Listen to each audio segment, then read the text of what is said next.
언니들과 함께 책 그리고 영화를 이야기하는 언니들의 북신의 살롱 조감독입니다. 안녕하세요, 셜록입니다. 안녕하세요, 고은영입니다. 달달 보름입니다. 오! 드디어 오늘 드디어 저희가 은영님을 모신 이유가 뭐 오늘 밝혀지겠지만 오늘도 네, 두 번째 저희 셀럽과 함께 두 번째 시간을 갖게 되었고요.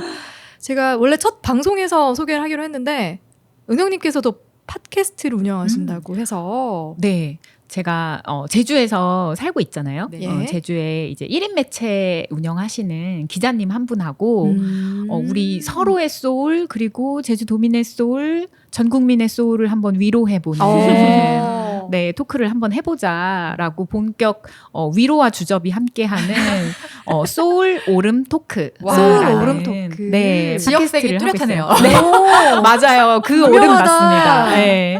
그래서 좀 소울을 업 시킨다라고 하는 누가 봐도 갖다 붙인 억지 춘향 네 요런 그 팟캐스트를 운영을 하고 있는데 작년부터 하고 있어요. 지금 그래서 한 8개월 9개월 꽤 됐네요. 네, 그래서 저희 그 두 명이서 주거니 받거니 재밌는 이야기 나누면서 그렇게 하고 있는데 한번 팟빵 뭐 이렇게 해서 다 올라가 있거든요. 웬만한 네네. 플랫폼에 네. 한번 검색해 보셔서 들어주시면 감사하겠습니다. 저희 우리 보름님께서 달달 보름님께서 저희 애청자세요. 와. 심지어 달달 보름님도 얼마 전에 팟캐스트를 시작하셔가지고 네네 듣보 영화 저희가 서로 원정 갔다 원정 왔다 이런 식으로 댓글도 서로 달아주고 있는데 길게 달게요. 많이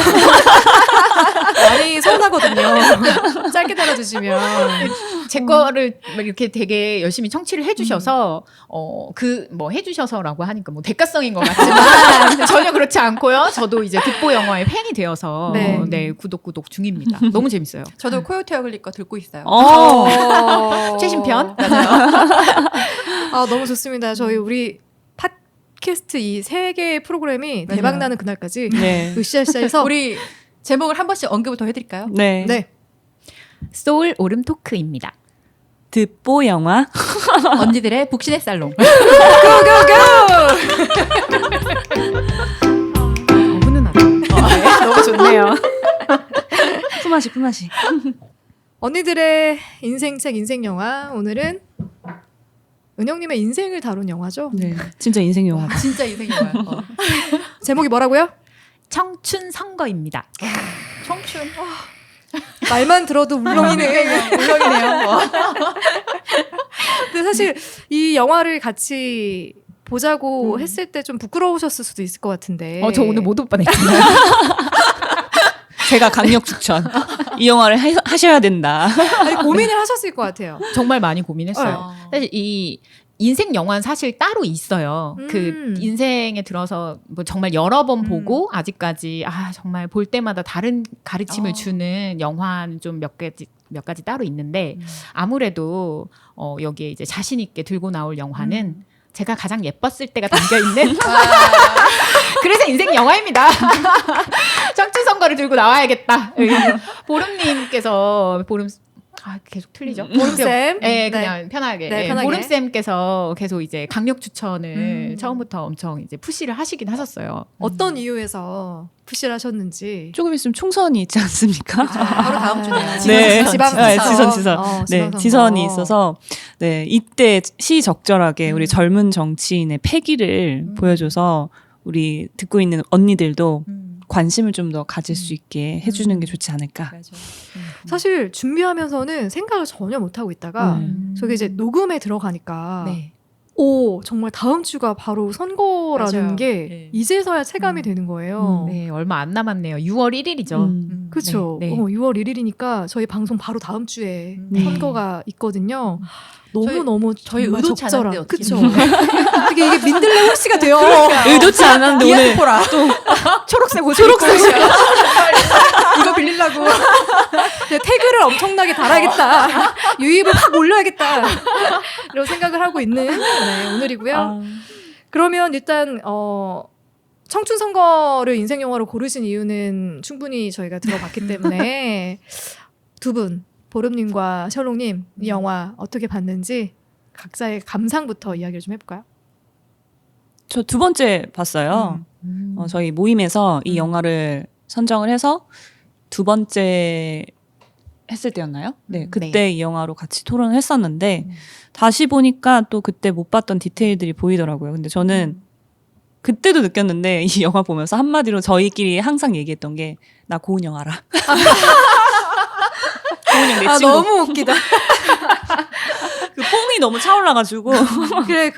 내 친구 고은영 약간 이런 맞아. 느낌이 계속 있었고 만나는 사람마다 다 막 이 영화 봤니? 꼭 봐라. 제주도에 있는 사람도 혹시 고은영 아니? 어떻게든 자랑질을 좀 하고 싶어가지고. 내 친구잖아 내 친구. 그래. 부럽다. 근데 제가 이번에 볼 때 논문 스트레스에 굉장히 좀 시달리고 있을 때 봤는데요. 네. 그 원희룡 후보를 네. 입으로 후드려 패시더라고요. 네. 그 장면이 저에게 가장 스트레스 해소가 되는 야. 장면이었다. 사실은 제 모습이잖아요. 근데 저도 힐링이 됐어요. 그때 내가 그랬지 막 이러면서 아유, 지금 국토부 장관 잘해라 잘해. 이러면서. 저는 사실 사람들이 정치에 관심 없는 사람들도 되게 많아요. 그러니까 심지어 우리가 정치라고 얘기를 하면은 너무 빨간색, 파란색만 좀 부각이 되다 보니까 심지어 젊은 친구들 중에는 어린 친구들 중에는 우리나라 양당제인 걸로 알고 있는 친구들도 꽤 있더라고요. 심각하다. 네. 근데 사실 정치에 관심이 많은 저조차도 후보 1, 2, 3번 이후로 사실 공약을 안 읽을 때도 있어요. 그러니까 정말 안 좋게는 사실 당선 가능성이 낮은데 저 후보들은 왜 나왔지라는 생각을 사실 이런 어리석은 생각을 좀 했었던 것 같긴 해요. 그러니까 읽어봐야 뭐 허경영 후보 정도? 내 그죠? 눈을 바라봐. 그 정도? 그런데 저희가 또 이제 추천하셨던 작품들이 또 되게 부끄럽게 만드는 또 작품들을 자꾸 선정을 해주셨고 오늘 계속 부끄러우시네요. 부끄러움의 주간이었어요. 수줍어요. 그렇죠.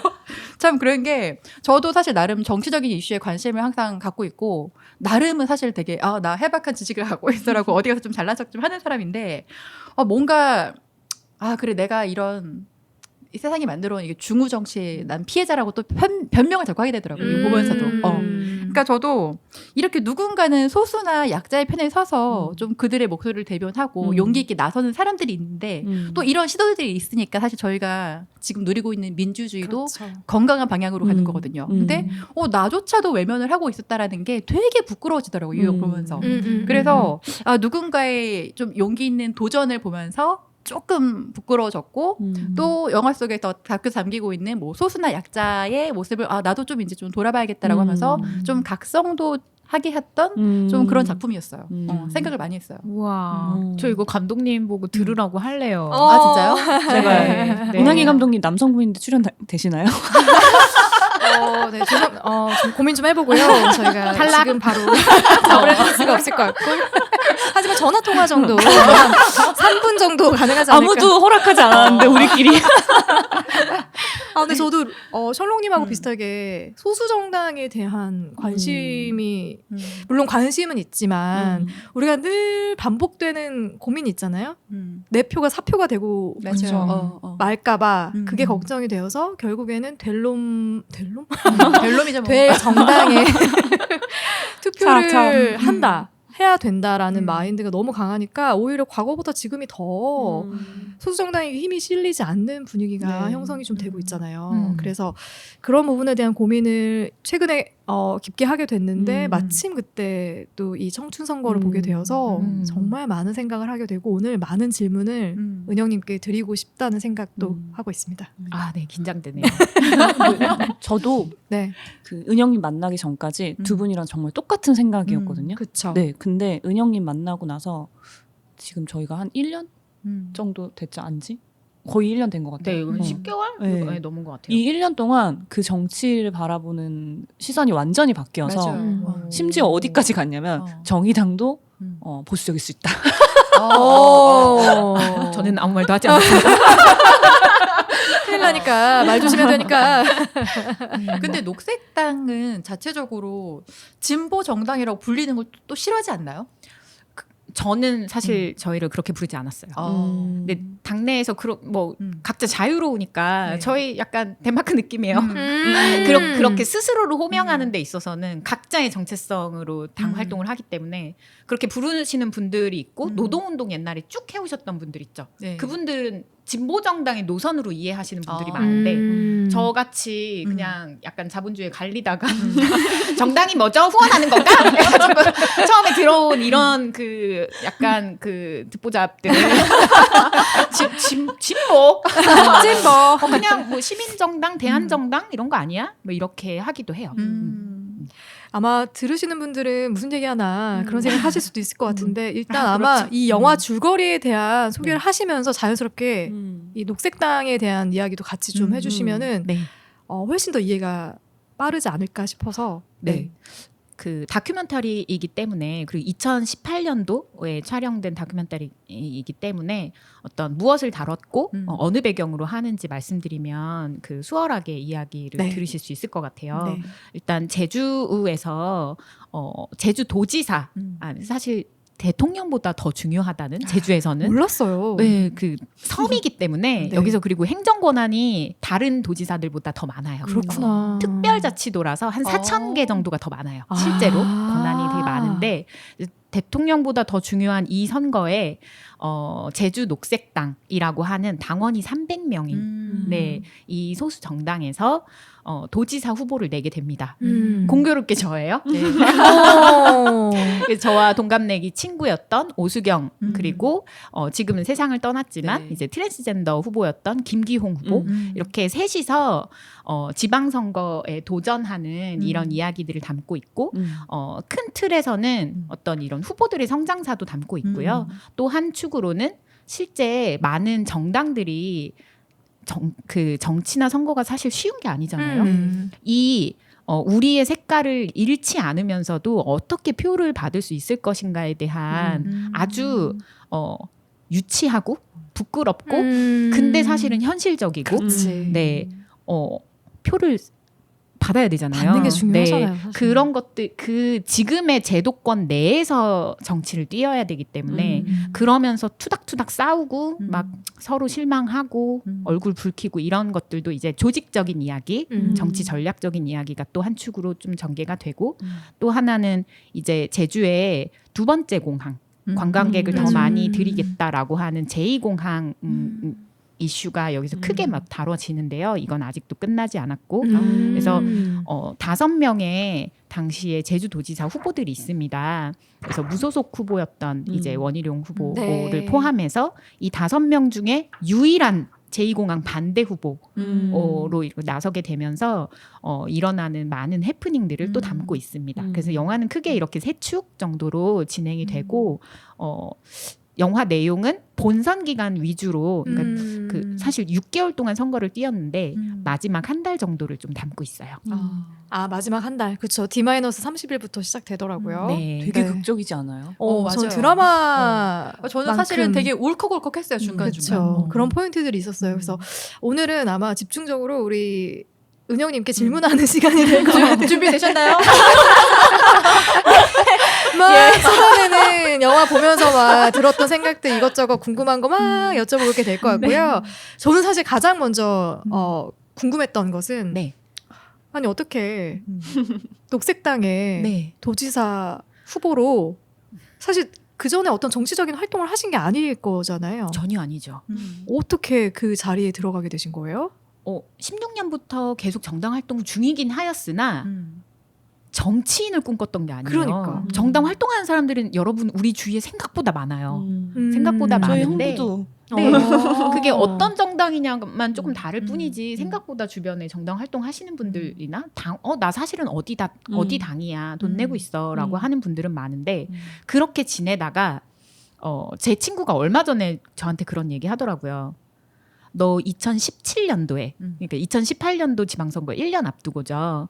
그때 막 그 지역에서 제2공항 가지고 단식하시는 분들 아주 너무 치열하게 싸우는 그 국면이 아주 지리하게 이어졌어요. 제가 그거를 계속 참여하고 그걸 하면서 너 그때 눈빛이 달라졌었다고. 2017년도 초에 무슨 출마야. 나는 계속 이렇게 날라리로 살 거야. 이렇게 하던 애가 계속 이렇게 하더니 나 너무 화가 난다고 제가 얘기를 했대요. 그러니까 제가 이글이글 불타오르고 있었던 거예요. 제2공항이 너무 싫어서. 그리고 이 무책임한 정치인들을 응징하고 싶어가지고 제가 이 분노가 넘실넘실 거렸었나 봐요. 전 사실 기억이 안 나는데 얼마 전에 만난 친구가 그런 얘기를 하면서 그때 2017년도에 네가 그렇게 분노에 찬 그 모습을 보고 너 출마하겠구나 싶었대요. 주변에선 그렇게 보고 있었나 봐요. 저는 화가 나서 출마했어요. 화를 참지 못해서. 네. 아니 근데 다른 후보의 자격을 갖춘 분들도 계셨을 것 같은데 뭐 네. 어떤 내부적으로 경선을 거치신 거예요? 어떻게? 네, 경선을 거쳤고요. 네. 당원들 50% 그리고 시민 참여단이라고 그냥 저희는 사실 청소년들이 그때 당시에 투표권도 피선거권도 그러니까 네, 네. 선거권 피선거권 다 없었을 텐데 그냥 만 16세 이상의 분들도 다 참여할 수 있게 했어요. 왜냐하면 경선 룰은 우리가 짜는 거잖아요. 맞아요. 우리가 짜는 거니까 선관위에서 못 건드려요. 네. 그래서 청소년들도 경선에 다 참여를 했고 그렇게 해서 500명이 넘었었나 경선에 참여하신 분들이 지역사회에서 그런 분들이 이렇게 해서 고은영이 이제 압도적 1위. 역시 정치 아이돌. 그 전에 계속 지역사회에서 활동했던 것들이 있기 때문에 있어서 좀 약간 그걸 평가받은 모양인데 그렇게 해서 좀 이렇게 갑자기 제주도지사 후보가 되었죠. 후보가 되었는데 레이스를 아까 6개월을 사실은 뛰었다고 얘기를 네. 했잖아요. 처음에 얼마나 욕을 영화 초반부에도 좀 그래 나왔죠. 맞아요. 맞아요. 진짜 서러웠어요. 근데 그러셨을 것 같아요. 저희가 안 그래도 지금 녹음 살짝 전에 얘기했었는데 뭔가 타지에서 온 사람들이 그냥 뭐 한 자리 맡으려고 온 거 같은 느낌으로 그냥 와갖고서 저 이제 선거 나갈 거예요. 뽑아주세요. 네가 뭘 하는데 약간 이런 느낌으로 사실은 그 제주 5일 시장이었나? 네. 거기에서 어떤 아저씨가 그렇게 얘기하는 거예요. 어디서 왔냐고 했더니 서울에서 왔다고 하니까 네. 여기서 뭘 들쳐먹으려고. 뭐 해먹으려고 하냐고. 네. 근데 여기서 되게 저는 당황하는 느낌이 분명히 나기는 했는데 그거를 어떻게 안 되잖아. 사실 드러내면 감정을. 너무 그렇죠. 힘들었을 것 같아요. 네. 근데 정말 일상으로 들었어요. 맞아요. 은영님이 했던 얘기 중에 기억나는 게 평소에 우리가 대화를 할 때 그런 부정적인 감정을 적대적인 감정을 가지는 사람과 좋게 얘기할 일이 별로 없지 않냐. 그리고 사실 만날 일도 별로 없고 맞아요. 그런 기색을 드러내면 보통 사람들 싸우잖아요.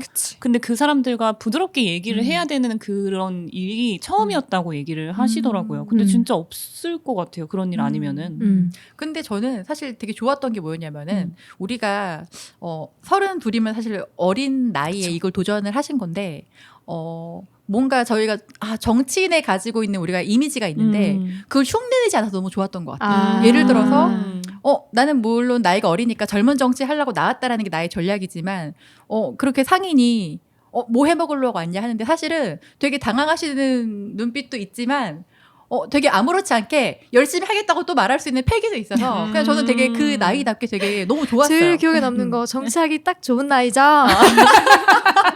그거 얼마나 생각했겠냐고. 그때 그게 유행가였어요. 사랑하기 딱 좋은 나이. 좋은 나이인데 이거 네. 그래서 그거를 이렇게 따가지고 그렇게 막 얘기를 하고 다녔는데 그게 반응이 너무 좋은 거예요. 근데 그게 이제 아마 그러니까 이건 모든 정치인들이 마찬가지고 모든 사실은 일반인들이 마찬가지인데 무슨 얘기를 던졌을 때 오는 피드백이나 이런 것들이 너무 즉각적이니까 이거 멘트 괜찮나 보다.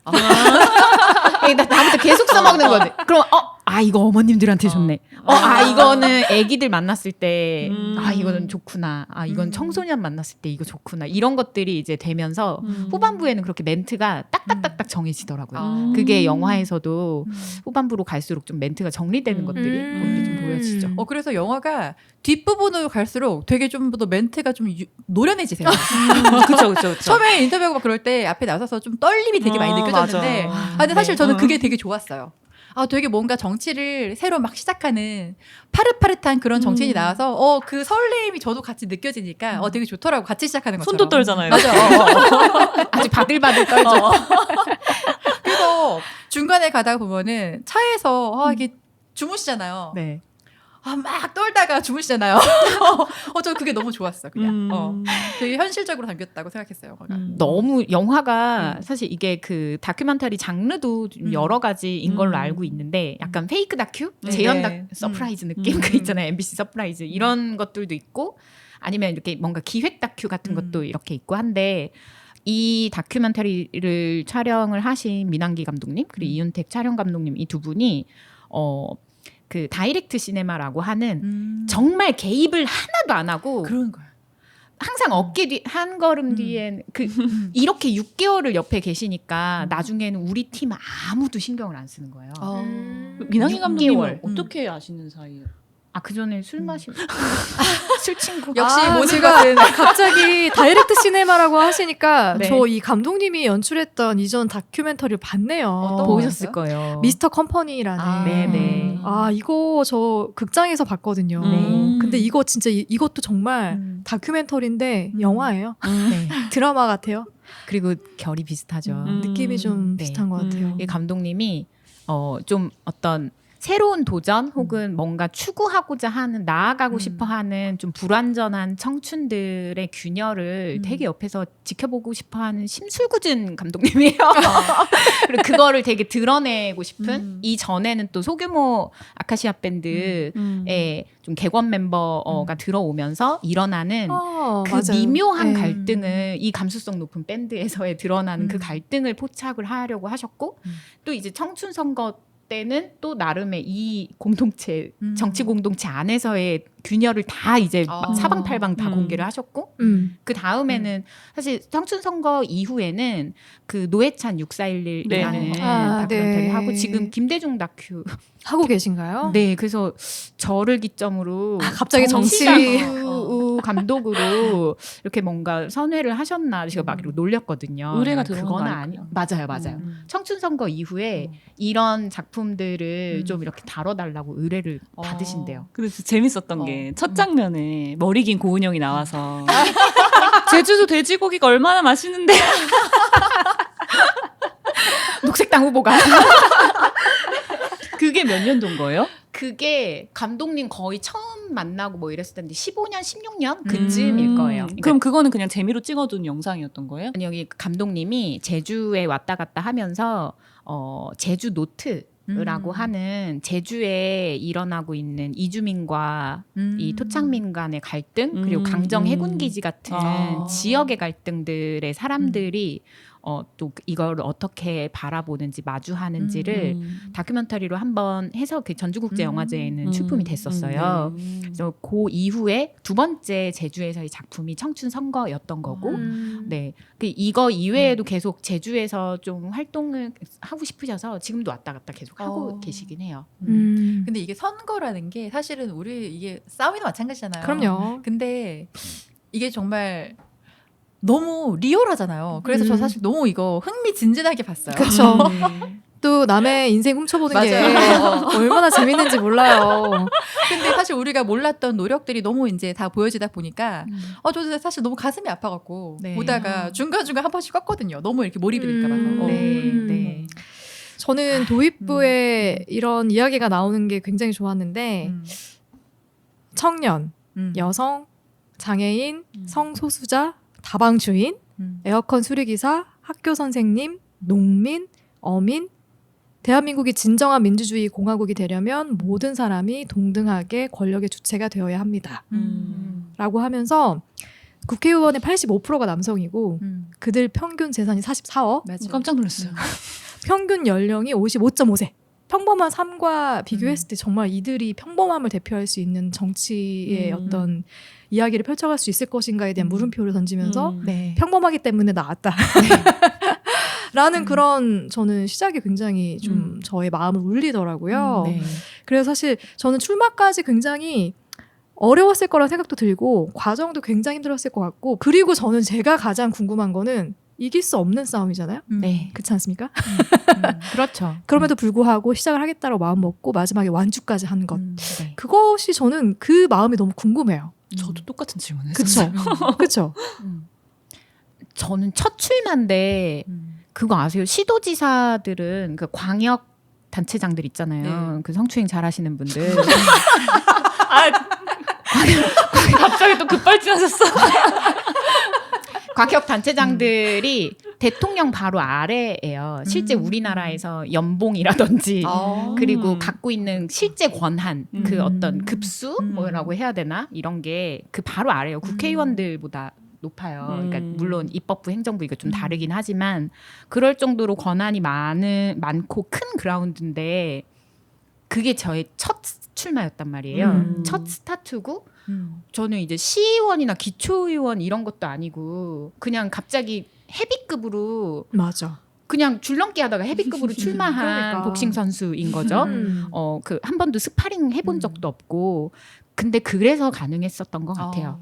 저 개인으로 따져보면 그래서 가능했었던 것 같고 그리고 오수경이라고 하는 비례 1번 우리가 5% 이상 득표를 하고 다른 정당보다 좀 우위에선 득표율을 보였을 때 도의원 한 명, 도의원 한 명을 실제 배출을 할 수 있는 거, 그 현실적인 목표도 또 있었고요.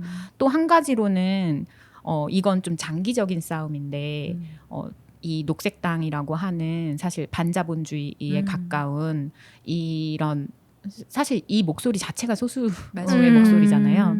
그리고 이 목소리의 또 하나의 구체적인 사안이 제2공항이라는 것이고 이거를 어찌됐건 5년이든 10년이든 계속 이야기해 나갈 저희 내부 동력이 필요했던 거예요. 그 선거는 너무 훌륭한 저희의 마케팅이었죠.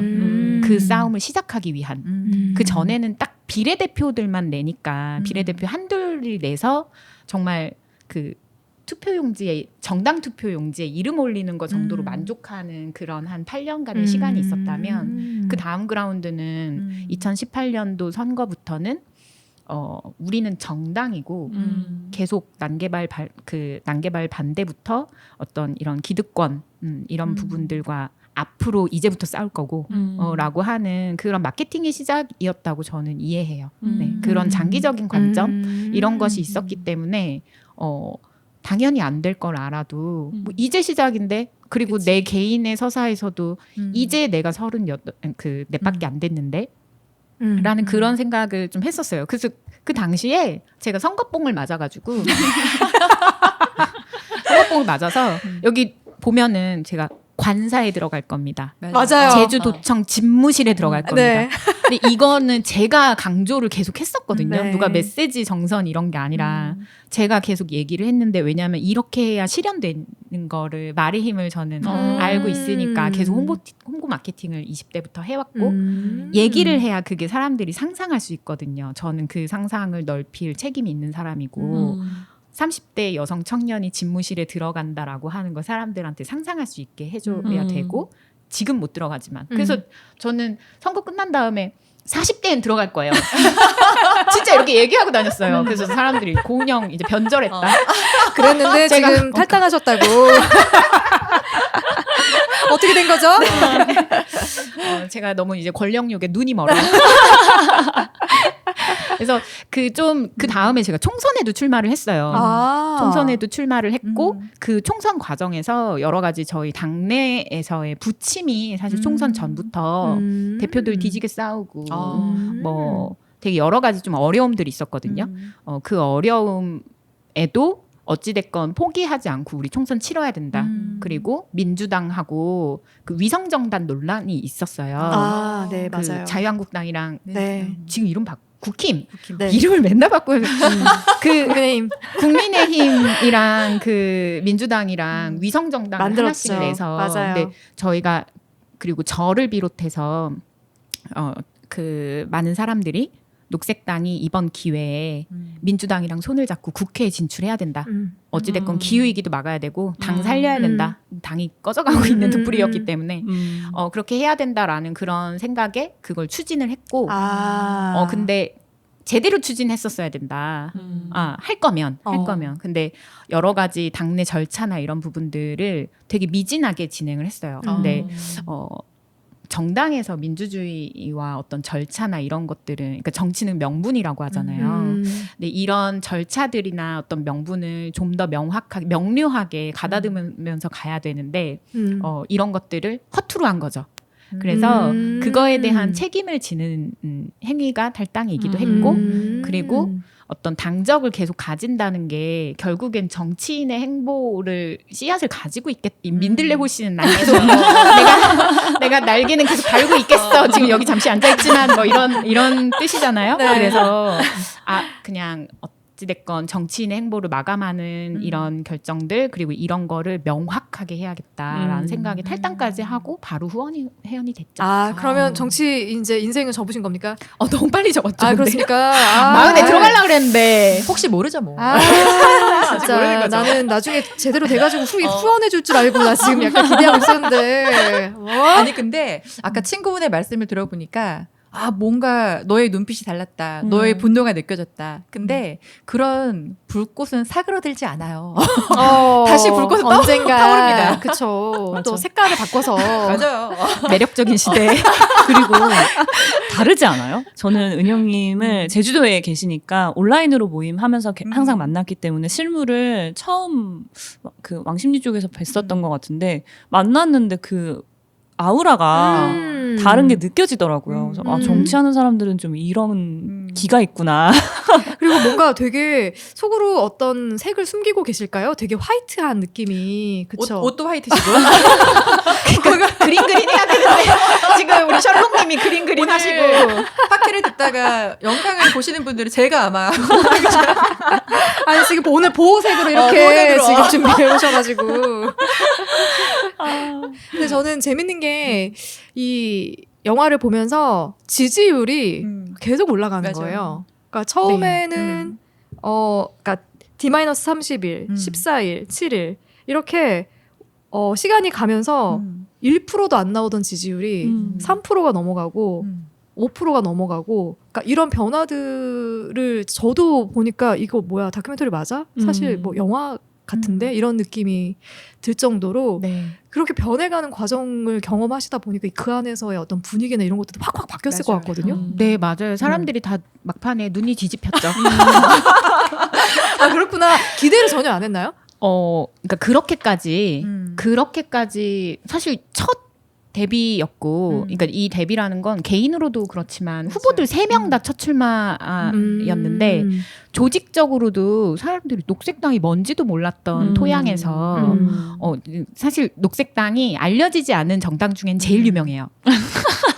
그렇구나. 이중적 표현인데 어떤 언더그라운드 중에 제일 유명한. 그렇구나. 네, 어르신들이 느끼기에 크라잉 넛? 그게 뭐 약간 이런 느낌.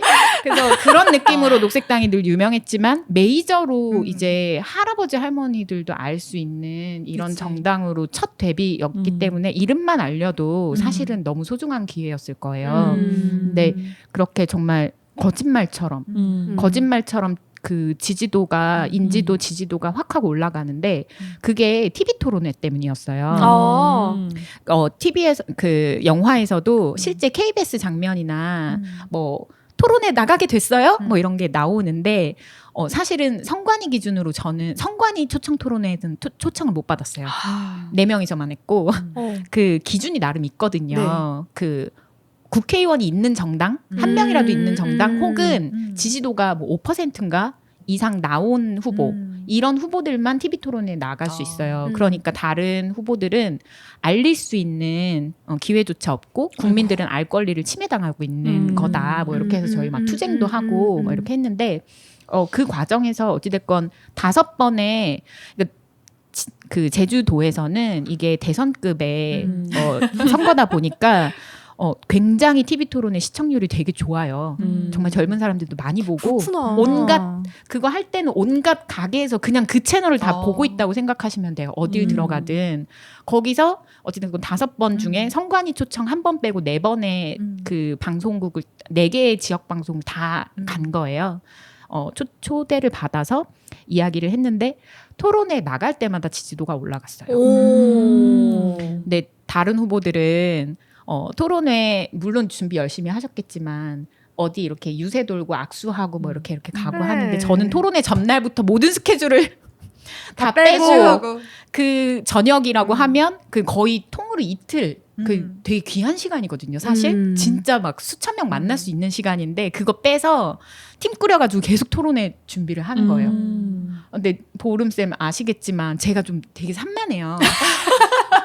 내버려두면 저는 되게 부끄러워하면서 산만하게 잠깐 안드로메다에도 갔다가 이렇게 할 수 있는데 정말 혼신의 힘을 다해서 왜냐하면 그 1초 막 이런 거 타이머 재면서 토론회 그 룰 있잖아요. 그럼 엄청 경제적으로 말을 해야 되는 거예요. 그래서 되게 스터디하고 그리고 그런 것들을 이렇게 하면서 그게 되게 노력하고 정말 많이 공부했고 하는 게 보는 사람은 알잖아요. 그리고 제가 정말 사심이 하나도 없었던 권력욕이라고는 영도 없었던 상태였기 때문에 그 다음에 생겼어요.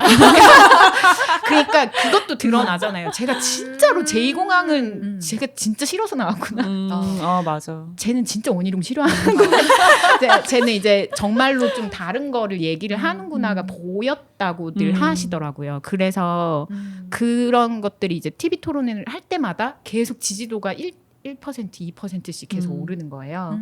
반응들이 이렇게 되게 뜨거웠고 그래서 저는 지금도 사실 TV 토론회 그런 선관위 규정 같은 것도 없애야 되고 그리고 왜냐면 이거 국민 알 권리이거든요. 그리고 되게 다양한 목소리가 많이 나올수록 어찌됐건 사회는 더 건강해져요. 네, 뭐 신호등처럼 색깔이 다양한 어떤 이런 아무튼 그런 것들이 있기 때문에 이 알 권리 그리고 지금 지방선거에서도 되게 많은 후보들이 생략될 거예요. 네. 생략되고 있어요. 그렇겠죠? 지워지고 있어요. 네. 그런 것들도 가끔씩은 찾아서 봐주셨으면 그러니까 저는 운이 좋았다. 그리고 이 모든 어떤 과정들에 그렇게 정말 다큐멘터리지만 영화 같았던 그런 것들은 사실은 한 축은 그 TV 토론회가 굉장히 강력했다. 이 얘기를 드리고 싶어요. 근데 도민들 입장으로서도 사실 되게 신선한 충격이었을 것 같긴 해요. 왜냐면 기존의 정치인들이 가지고 있던 어떤 그런 색깔들이 확실하게 있는데 저렇게 내 손녀 같은 애가 나와갖고 뭔가 정치 바람 뭐 새롭게 이렇게 보고 있다 하면은 뭔가 그걸 되게 새로운 시선으로 보는 사람도 있고 뭔가 좀 다른 기대를 하는 분들도 사실 되게 많이 늘어났을 것 같긴 해요. 네. 그렇기도 하고 저는 제주도민이 아니다 보니까 관광객 입장으로 제주도에 가잖아요. 항상. 네. 그래서 제2공항 그 만들어진다고 했을 때 만들어지면 편하겠네. 저도요. 라고만 생각했거든요. 맞아요. 근데 분명히 제주도에 살고 계신 분들도 그거를 반대하는 분들이 계셨을 건데 유일하게 그 목소리를 내셨던 분이기 때문에 올라간 게 아닌가 맞아요. 그런 생각도 좀 그리고 들어요. 선거 결과를 보고서도 되게 다들 놀라셨을 것 같아요. 네. 이 정도의 지지율이 그렇죠. 나왔다라는 네. 것에서 네. 어찌됐건 자유한국당을 눌렀으니까. 그렇죠. 자유한국당 후보랑 사실은 개인적으로는 제일 친했는데 아, 5명 그래요? 중에 되게 할아버지 같은 분이어서 아이고 고은영 후보 우리 사무실에 놀러와 맨날 막 되게 지금이라도 용돈을 주신 것처럼 그런 그 되게 동네 할아버지 같은 분이셔서 근데 다른 후보들한테는 제가 엄청 진심으로 각을 세웠거든요. 진정으로 싫어서 원희룡 후보한테 진심 저는 지금도 아주 집착적으로 싫어해요. 야, 근데 그 원희룡 후보 되게 깜짝 놀랐던 게 거기서 이제 달걀? 아니 그 칼부림. 그러니까 네.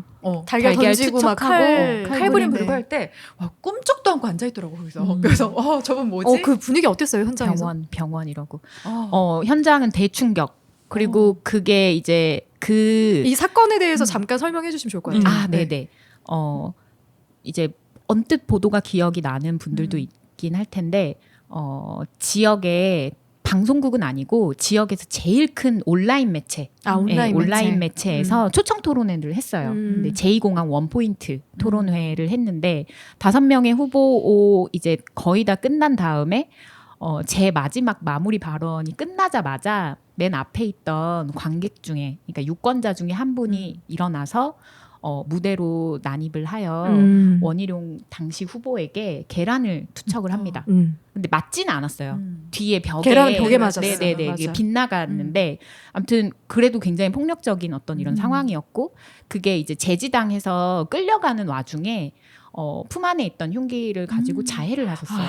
그래서 누구를 찌르려던 건 아니었고 그래서 실제 정맥이 그러니까 이게 힘줄이랑 정맥이 같이 잘린 이런 그래서 이제 영화에서 피칠갑이 된 이런 충격적인 장면이 나오죠. 그게 이제 100명이 넘는 토론회에서 네. 일어났던 그 일들이었고 여기에서의 내막은 짧게 이야기하자면 그분은 그 전해에 네. 네, 그 지방선거 전해에 원희룡 도지사에게 계속해서 제2공항의 어떤 사업의 부당함 그리고 실제 사업이 되면 쫓겨나실 그 예정 부지의 주민이셨어요.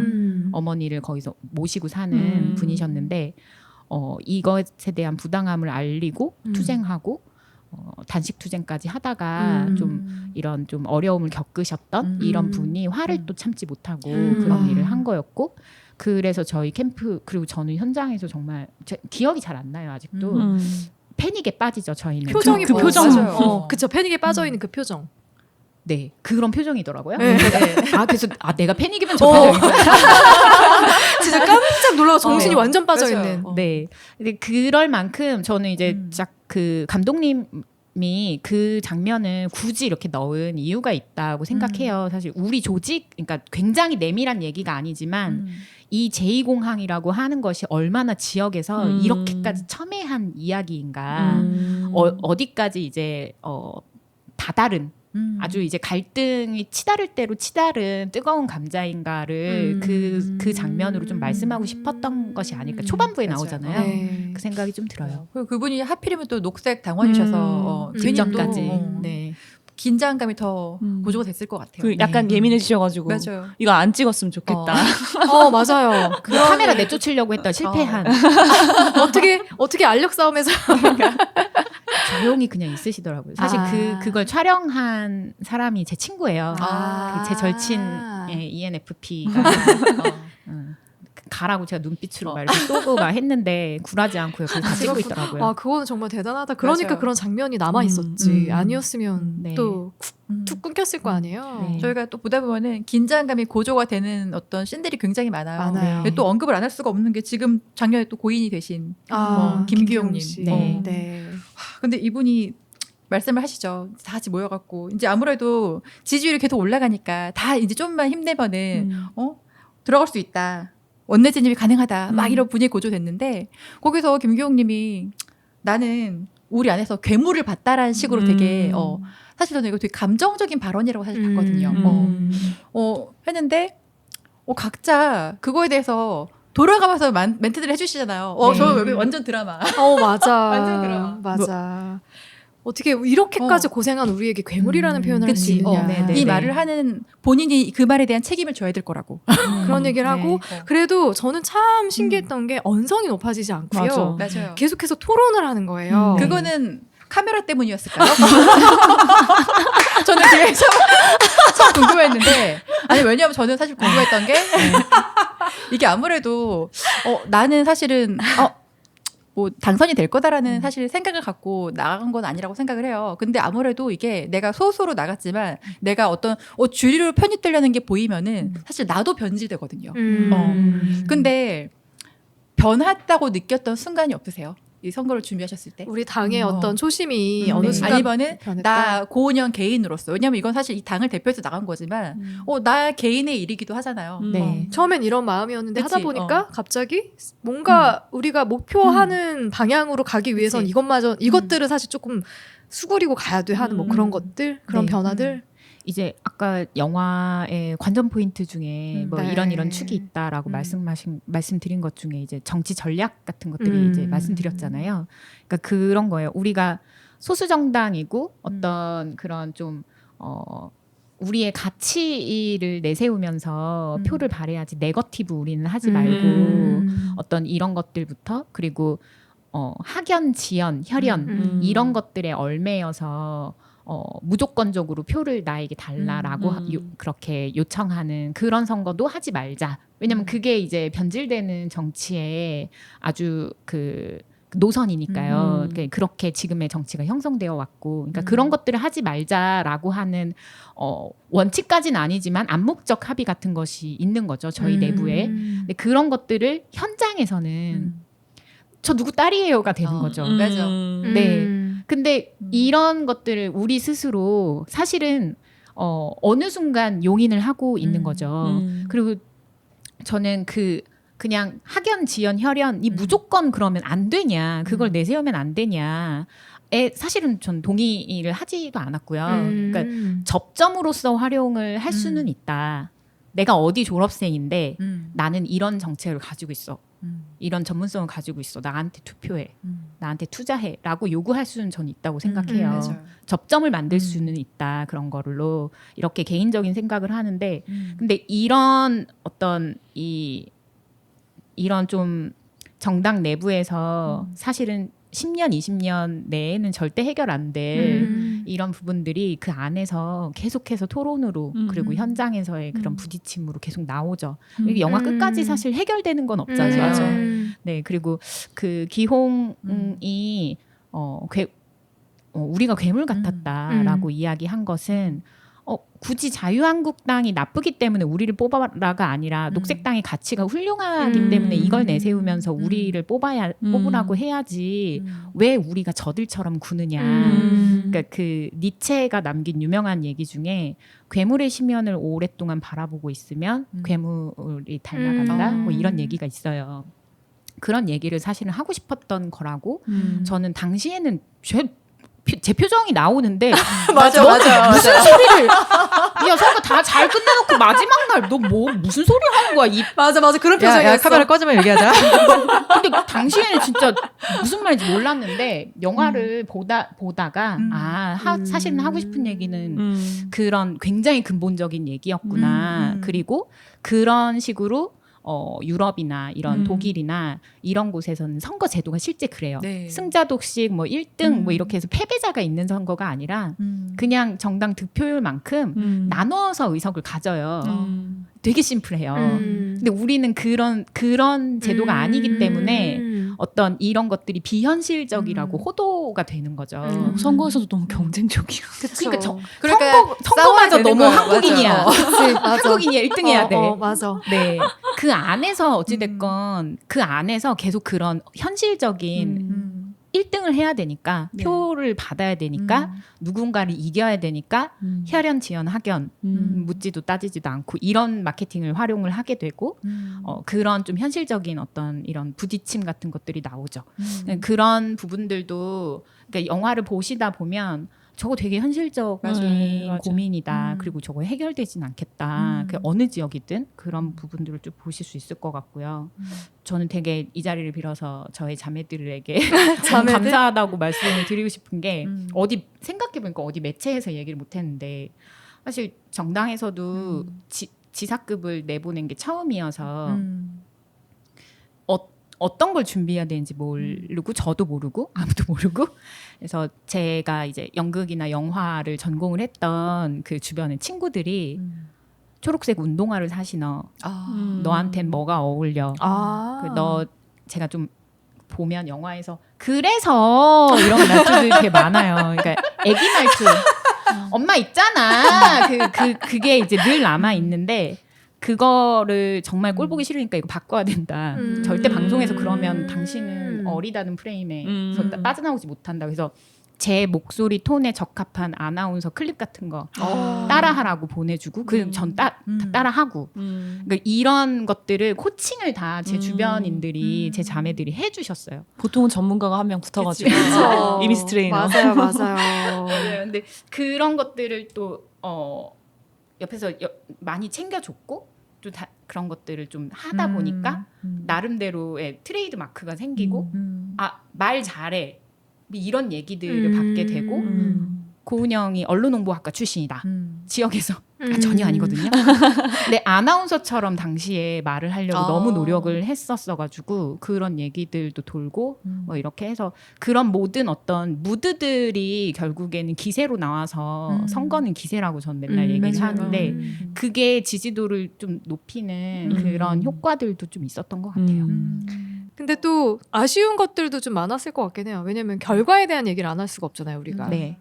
그쵸. 네. 결국에는 어떤 결과, 마지막에 어떤 결과로 막을 내렸죠? 실패! 그 그렇지만 잘 싸웠다. 네.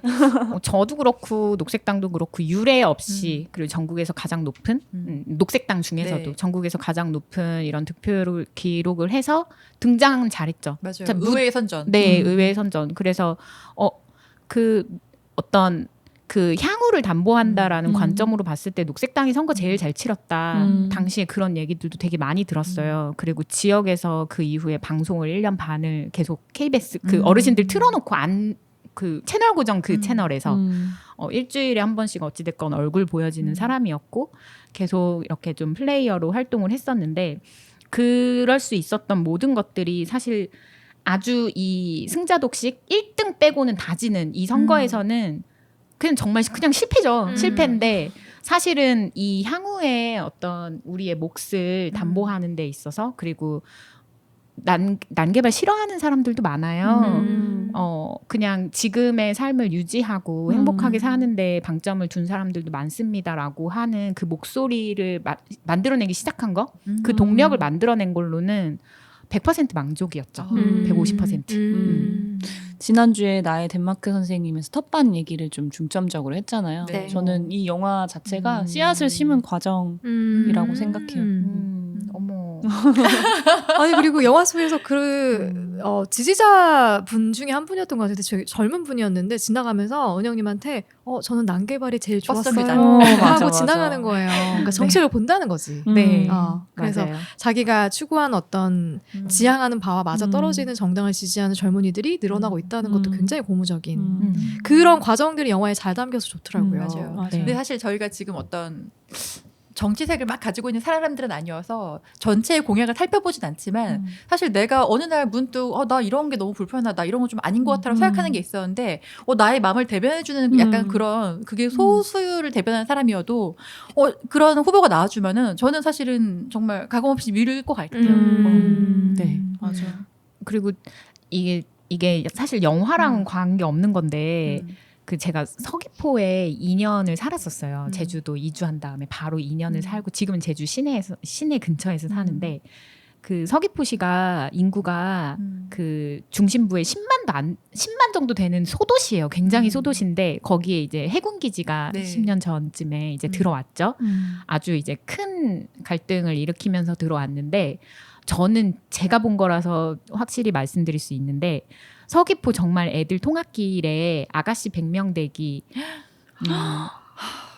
항공모함 나이트클럽 이런 것들이 생기는 걸 제가 봤어요. 너무 그때 싫어. 살았을 때. 아. 그러니까 그 해군기지 들어온 다음에 얼마 안 있어서니까 지역 상권이 그런 방식으로 잡히고 저는 정말 놀랄 노자인 거예요. 사실 제가 뭐 페미니즘, 뭐 국가주의, 뭐 가부장제, 뭐 세계 시민 이런 것들은 먼 얘기고 그리고 머리로만 알고 있던 거고 사실 잘 알지도 못했어요. 근데 그냥 그런 거예요. 이 풍경을 바꾸고 싶긴 한 거예요. 그러니까 여기서 자라는 애들은 뭘 전제로 하고 자라요. 뭘 보면서 그냥 그게 너무 맞아요. 꼴 보기 싫잖아요. 그냥 저는 되게 소박했던 거예요. 지키고 싶은 풍경은 지키고 바꾸고 싶은 풍경은 좀 바꾸고 꼴 보기 싫으니까 눈앞에서 좀 치웠으면 좋겠다.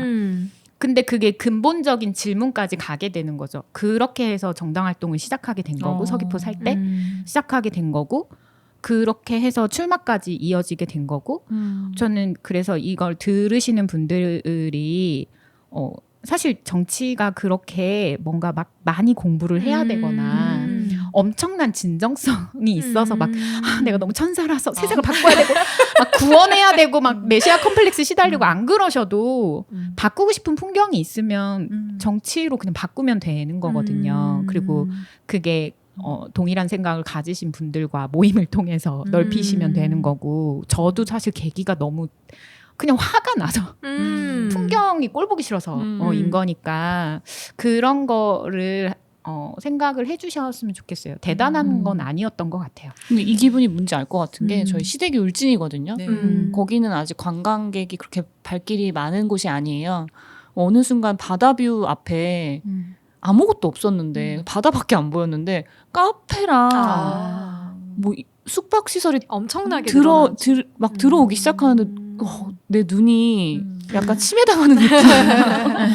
그 느낌이 뭔지 알겠더라고요. 그래서 그때 제2공항 이 영화에서 저도 조금 더 고민을 해보면서 울진 가서 그 풍경을 보고 나서 아 이게 필요가 없는 이유를 알겠다. 내가 관광객 입장으로만 너무 생각했구나. 좀 반성하게 그럴 수 됐던 것 있어요. 같아요. 맞아요. 그래서 저도 은영님이나 뭐 보름님 얘기 들으면서 느껴지는 게 정치라는 것이 뭔가 큰 어떤 뭐 소명을 가지고 뭔가 세상을 바꾼다라는 느낌보다는 작은 것에서 시작해서 내가 저 플랜카드 저런 아가씨 100명 대기 요 정도만이라도 없앨 수 있는 어떤 변화를 가져오고 싶다라는 마음에서 시작되는 사람들이 자꾸 모여서 뭔가를 바꿔가는 게 정치가 됐으면 좋겠다라는 생각이 저도 요즘 드는 것 같아요. 네. 그러려면 작은 정당에 좀 더 관심을 가져야 될 것 맞아요. 같아요. 네. 영화가 끝이 나면 빈 화면에 이렇게 뜨더라고요. 무소속의 원희룡 후보가 51.7%의 득표율로 압도적. 제주도 지사에 당선되었다. 녹색당 고은영 후보는 득표율 3.5%로 원내 정당 후보를 제치고 전체 3위를 기록했다. 이건 진짜 어마어마한 것 맞아요. 같아. 네, 그쵸? 민주당 다음 나야. 네, 아쉽게도 2명의 비례의원 후보를 낸 녹색당은 득표율 4.87로 의회 입성에 실패하였다. 이렇게 자막이 진짜 나오더라고요. 안타까운 스코어가 어떻게? 그쵸. 아까 네. 잠깐 녹음 전에 말씀하신 2, 3천 명 차이라고 2, 3천 표를 네. 더 확보했으면 네. 입성할 수 있었는데 그런 과정에서 여러 가지 서로 토론하고 의견을 조율해가는 과정들도 저는 되게 인상적이었고요. 보면서 배울 것도 굉장히 많았어요. 다큐멘터리를 보면서. 그래서 저는 뭐 결과가 이렇게 됐더라도 저희는 계속해서 투표는 해 나갈 것이고 앞으로 우리가 또 작은 힘들이 모여서 또 큰 변화를 가져올 수 있기 때문에 저희가 다음 주에 또 지방선거가 있지 않습니까? 네. 그래서 여기 모여있는 우리끼리 같이 얘기 좀 해봤으면 좋겠는 게 앞으로 일주일 남은 이 지방선거에서 이제 투표권을 갖고 있는 유권자들에게 해주고 싶은 말 한마디씩 좀 해볼까요? 저는 사실 저 이번에 대선을 겪으면서 네. 친구들하고도 얘기를 많이 했었는데 차악을 뽑는 선거였다고 생각해요. 근데 과연 뭐 그게 정말 차악인지는 모르지만 차악을 뽑는 약간 선거를 한다라는 개념 자체가 너무 무섭더라고요. 그러니까 사실 후보들이 엄청 많고 나와 비슷한 생각을 갖고 있는 후보들이 멋진 공약을 내세우면도 그거를 뽑지 못하는 현실이 사실 지금 우리나라의 민주주의 현실이 이런 건가라고 생각해서 좀 되게 씁쓸했어요. 근데 그냥 공약을 보시고 투표를 하셨으면 좋겠다는 생각이 들어요, 진짜. 그러니까 내가 저 사람을 막기 위해서 이걸 밀어준다라는 게 정말 이게 선거의 본질이 이게 돼야 되나라는 건 되게 위험한 생각 같아요. 맞아요. 그냥 공약만 봐주셨으면 정말로 그 생각이 들어요. 공약을 보고 투표했으면 좋겠다라는 말씀이시고. 그래서 저도 약간 비슷한 의견인데 양당제를 만든 것은 사실 어른들이 우리잖아요. 우리 그동안 계속 차악을 투표를 했기 때문에 이게 이렇게 굳건하게 굳어진 것 같아서 저는 이 양당제 체제를 먼저 깨는 게 답이라고 보거든요. 사실 저는 이번에 소신 투표를 했어요. 네. 네, 내 표가 사표가 될 거를 알지만 나는 너희 둘 다 싫다. 그래서 의견을 그 제 표로서 보여줬는데 저 같은 사람들이 좀 더 많아지면은 한동안은 지겠지만 나중엔 이기지 않을까. 맞아요. 네.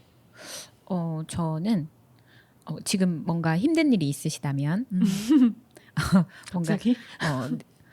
검색을 해보셔서 그 힘든 일을 누가 만들었는지 근원까지 한 번만 사색하듯이 30분, 1시간 정도만 힘든 일의 뿌리를 한번 더듬어 가보시기를 그러면 거기에 정치가 있을 거예요. 네, 정치가 있을 거고 법이나 제도가 있을 겁니다. 그것을 바꾸겠다고 하시는 분한테 투표를 하시기를 네, 바랍니다. 너무 좋습니다. 사실 우리가 유권자들에게 하고 있는 얘기이지만 은영님에게도 드리고 싶은 말씀이 왠지 뭔가 응원해야 될 것 같은 느낌이 있는데 저는 그 다큐멘터리를 보면서 선거 운동을 마치고 마지막 날 밤에 서로 노래 부르는. 그동안의 이야기를 막 주고받다가 노래를 갑자기 좋았다. 네, 부르시더라고요. 준비를 했죠. 네. 노래 너무 좋죠. 좋았다가 싫었다가 좋았다가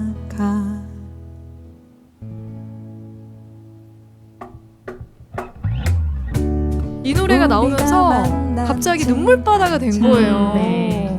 저도 되게 좋아하는 노래이기도 한데 네. 그래서 이게 나는 당신이라는 노래를 왠지 모르게 그냥 이 멜로디가 은영님 같기도 해서 그래요? 네. 저는 내가 처음으로 믿었던 내 사랑하는 정당 녹색당이 생각이 나네요. 아 그래요. 다 같이 이렇게 모여서 이 노래를 부르면서 같이 그래도 뭔가 우리 해냈어 끝까지 해냈어라는 어떤 이야기를 서로 마음의 소리를 주고받는 것 같은 느낌이 들어서 저는 그게 참 좋더라고요. 이 영화의 가장 명장면이라고 생각합니다. 맞아. 그래서 그때 그 마음을 잊지 말고 은영님이 계속 하고 싶은 거 네, 제 삶을 응원해주세요. 제 명장면은 현수막이에요. 전 제가 제일 예뻤던 장면. 화장. 네, 그래서 그런 응원의 메시지 전해주고 싶고요. 그리고 가장 근거리에서 저희 중에서 근거리 지켜보셨을 테니까 보름님도 은영님께 그 응원의 메시지를 장난식으로 정치 언제 하실 거냐고 계속 여쭤보기는 하는데 저는 충분히 좀 하고 싶은 거 하시고 즐기시다가 네. 정말 내킬 때 그 동력을 거기 정치에 또 쓰셨으면 아 정치에서 다시 나중에 정치인을 다시 만났으면 좋겠다는 그런 말씀을 드리고 싶어요. 대답을 해주셔야 될 것 같아요. 저는 대답을 하지 않았다. 하지 않았다. 아, 재밌네요. 네, 좋습니다. 저희 와 2주가 훌쩍 지나갔어요, 은영님. 네. 저희 복신의 살롱과 함께한 시간 네. 어떠셨습니까? 저 너무 즐거웠고요. 네. 그리고 뭐랄까 굉장히 오랜만에 다른 매체, 그러니까 팟캐를 하긴 하지만 되게 다른 매체 그리고 이렇게 이 영상 매체까지 이렇게 하셨어. 정말 오랜만이거든요. 근데 이렇게 너무 잘 대해주셔가지고 하나도 안 떨리고 이야기를 좀 나눴던 것 같고 역시 저 그냥 내버려두면 너무 TMI 장난 아니죠. 너무 재밌는데? 너무 좋은데요? 저 오늘 집에 가서 울 거예요. 인프피는 집에 가서 웁니다. 우리 오늘 네. 편집 없어요? 네, 너무 그리고 청순 선거 그리고 지난주 나의 덴마크 선생님까지 굉장히 좀 사실 그 언니들에게 너무 필요한 이야기들이잖아요. 맞아요. 이야기를 이렇게 공유할 수 있어서 저한테 너무 뜻깊고 소중한 시간이었습니다. 저희 다음에 제주도 놀러 가면은 네, 좀 놀아주시나요? 당연하죠, 당연하죠. 그리고 세 분 이 멤버는 저희 집에서 숙박이 가능합니다. 너무 좋아요, 너무 좋아요. 네, 이거 입합니다. 50년 된 시골집이긴 한데. 그래요? 네, 리틀 포레스트 체험하러. 너무 좋아요, 너무 네, 좋아요. 귤도 좀 오시면. 따고. 네, 귤 따러 오세요. 기대하겠습니다. 네. 일단 은영님과 함께 또 우리 스페셜한 방송 아주 스페셜하게 마무리하게 됐고요. 다음에 기회가 된다면 정혜선 작가님 저희 방송에 또 한번 모시고 싶습니다. 저번 주 방송 들으셨나요? 네, 감독님, 네 감독님도 저희가 뭐 일단은 사실 중요하지 않잖아요 성별. 모실 수 있다면 모셔서 한번 얘기를 나눠보고 싶네요. 네. 다음 주면 선거입니다. 여러분 어찌 됐건 간에 투표는 꼭 하셨으면 좋겠고요. 네. 그리고 다음 주 지나서 저희 2주년 이제 마무리되잖아요. 2주년 스페셜한 한 달이 마무리되기 때문에 6월에는 좀 더 화색이 도는 얼마나 돌라고 또 커피 쿠폰 드릴 분들 명단까지 제가 다 준비해가지고 만나 뵙도록 할게요. 일단 이 따뜻한 봄날 잘 마무리하시고 저희는 또 뜨거운 여름에 다시 인사드리도록 하겠습니다. 그러면 6월에 언니들의 북신의 살롱으로 혼자 없어해 중에 실망한 날들도 많아 아마도 우리 서로 같아지기를 바라고 있었던 것 같아 다르면 다른 대로 그대로인 게 좋단 걸 알만할 때도 이제 됐는데 좋았다가 싫었다가 좋았다가 서운했다가 좋았다가 미웠다가 좋았다가